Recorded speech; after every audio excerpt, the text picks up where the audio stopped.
Oi pessoal, em dois vídeos passados eu mostrei exemplos de métodos iterativos para sistemas lineares, o método de Gauss-Jacobi e o método de Gauss-Seidel. Mas a gente não viu quais são as condições que garantem a convergência desses métodos. Inclusive nós vimos exemplos onde esses métodos convergem e outras situações onde eles não convergem. Nesse vídeo daqui eu quero deduzir quais são as condições que de fato garantem convergência para métodos iterativos para sistemas lineares. Certo? Então, para construir um método iterativo, vamos ver qual é a estrutura que eu vou supor para ele e, bom, ver o que a gente pode pedir então. Vamos lá. Todo método iterativo precisa de uma aproximação inicial e o método consiste em criar uma função φ, que eu vou chamar de função de iteração, e a partir da aproximação corrente que você tenha, ela cria uma nova aproximação. Então essa é a essência do método iterativo, certo? Tem essa função φ, ela evolui a aproximação que você tem. Então se eu aplicar φ em x0, eu vou obter x1, se eu aplicar φ em x1, vou obter x2 e assim por diante. Agora veja que uma condição importante é que se x estrela é a solução do problema que eu estou procurando, então a φ aplicada em x estrela tem que dar o próprio x estrela. Ou seja, se por acaso uma das minhas aproximações já é a própria solução do problema, então quando eu aplicar a função de iteração eu não posso escapar da solução, eu tenho que continuar nela, ela não pode estragar a solução que eventualmente eu tenha. Uma condição dessa forma é chamada de uma condição de ponto fixo. O x estrela aqui é um ponto fixo desta função de iteração φ. Né? A função ela não o altera. Diferentes métodos iterativos vão ser construídos definindo-se diferentes funções de iteração φ. No caso de sistemas lineares, a gente quer construir essas funções φ usando operações de álgebra linear, produto matriz-vetor e soma de vetores. Então vamos ver como ficaria a cara geral de uma função de iteração φ para os nossos métodos iterativos para sistemas lineares. Então veja, a gente já sabe que ela tem que ter essa propriedade de ponto fixo, a solução do sistema linear não pode ser alterada, e eu vou construir a minha função de iteração φ como alguma matriz vezes x mais algum vetor.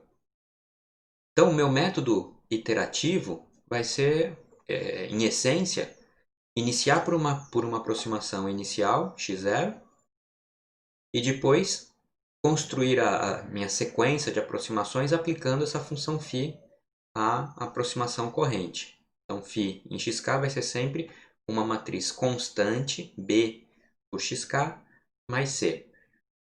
Também é um vetor constante.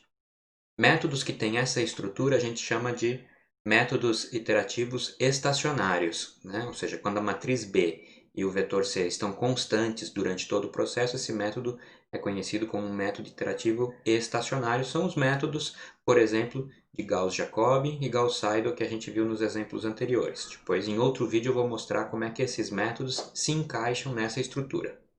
Mas agora vamos continuar pensando aqui ainda no problema geral. A pergunta agora é se um método construído dessa forma é convergente. A gente já viu que essa condição aqui é necessária, mas ainda falta ver se ela vai ser suficiente para garantir a convergência do método, né? Bom, como a gente define a noção de convergência para métodos iterativos para sistemas lineares? Esse conceito vai ser definido em cima do vetor erro, que é o vetor diferença entre a aproximação corrente e o vetor solução.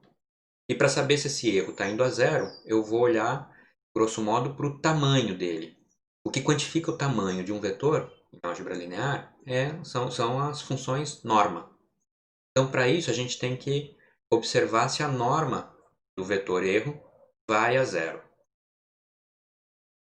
Para falar da convergência, eu estou definindo esse vetor EK, é o vetor erro no passo K. Ele é a diferença entre xk e x estrela.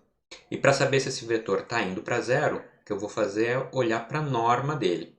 Então eu vou dizer que o meu método é convergente se a norma desse vetor, norma da diferença entre a aproximação no passo k e x', vai a zero. Sobre norma para vetores e também norma para matrizes, tem um outro vídeo aí que está gravado, que eu vou deixar a indicação para vocês. Usualmente a gente está acostumado, né, a trabalhar com a norma 2 ou a norma euclidiana, mas existem outras. Vamos ver o que acontece então com esse vetor diferença. Lembra que uma aproximação xk sempre é construída a partir da aproximação anterior usando a função de iteração. Então eu posso escrever xk como φ de xk menos 1. E por conta da propriedade de ponto fixo, x' é igual a φ de x'. Agora a gente pode usar a expressão geral que a gente está supondo para a função φ, né? É b em xk mais 1, xk menos 1 mais c, também aqui, b de x' mais c. Claro, esse vetor c ele cancela com o vetor c aqui do outro lado e ainda posso pôr o vetor b em evidência. Agora reparem que o vetor b então está multiplicando xk menos 1 menos x', que nada mais é do que o erro no passo k menos 1. Ou seja, o que a gente descobriu? Que o erro no passo k é a matriz b, lá da função de iteração φ, vezes o erro no passo anterior, no passo k menos 1. Claro que esse processo pode ser repetido também agora para relacionar o erro no passo k menos 1 com o erro no passo k menos 2. Vai aparecer mais um produto por b. E seguindo essa sequência até o erro no passo 0, então, eu descubro que o erro no passo k é a matriz b elevado a k, ou seja, produto pela matriz b k vezes o erro no passo inicial. E agora aqui tem uma propriedade para a norma de produto, matriz, vetor, que diz que a norma de um produto é menor ou igual que o produto das normas entre a matriz e o vetor, e além disso, a norma de uma matriz elevado a k é menor ou igual que a norma da matriz elevado a k, né? Essa potência do lado de fora. A propriedade de norma. Então, o que é que a gente descobriu? A norma do vetor EK, que é aquilo que eu quero analisar, é menor ou igual que a norma da matriz B elevado a k vezes a norma do passo inicial, do erro no passo inicial. Como eu quero descobrir uma condição para que essa norma vá a zero, veja que é suficiente pedir que a norma de B, da matriz B, é uma constante, né? A matriz B é uma constante, portanto a norma é uma constante, e esse valor aqui seja menor do que 1. Porque assim, quando esse k for para infinito, esse valor menor do que 1 elevado a k vai a zero. Portanto, a gente chega assim na condição que a gente precisava. Olha lá, um método iterativo, então, nosso protótipo de método iterativo. Claro, sempre vou precisar de uma aproximação inicial. Cada aproximação é construída a partir da aproximação anterior, usando uma função de iteração que tem essa cara. É uma matriz constante, b vezes x, mais c. Com a propriedade importante de que a solução do sistema linear é ponto fixo dessa função de iteração. O que a gente acabou de demonstrar é que se a norma dessa matriz for menor do que 1, isso é suficiente, então, para que a norma do erro vá a zero e, portanto, para que o vetor xk convirja para a solução do sistema linear. Esse era o resultado principal que eu queria mostrar com esse vídeo. Então agora a gente tem um protótipo de método iterativo para sistemas lineares e a gente sabe que esse método iterativo vai ser convergente se duas condições acontecerem. Primeiro, se a solução do sistema linear for um ponto fixo da função de iteração e, segundo, se a matriz que aparece na definição da função de iteração tiver norma menor do que 1. O que a gente vai ver nos próximos vídeos agora? Como é que a gente encaixa os dois métodos que a gente já tinha visto antes, que é o método de Gauss-Jacobi e o método de Gauss-Seidel, dentro deste protótipo? E daí a gente vai ver então qual é a matriz B e o vetor C para a função de iteração que tornam essa iteração o método de Jacobi ou que tornam essa iteração o método de Gauss-Seidel.